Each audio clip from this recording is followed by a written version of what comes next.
Hello மக்களே, எல்லாருக்கும் வணக்கம். பார்த்திங்கன்னா சீனி மிளகாங்க சூப்பராக இருக்குது பாருங்களேன்.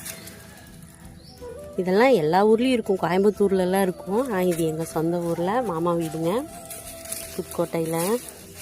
சூப்பராக இருக்குது பாருங்களேன். சுற்றி நிறைய மிளகா வச்சுருக்கு. பார்க்குறக்கே ரொம்ப அழகாக இருக்குதுங்க உண்மையாலுமே.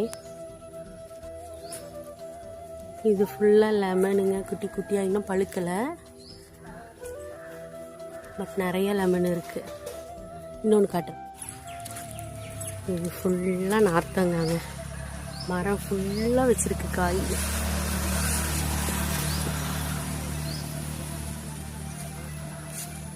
செம்மையாக இருக்குங்க பார்க்குறக்கே.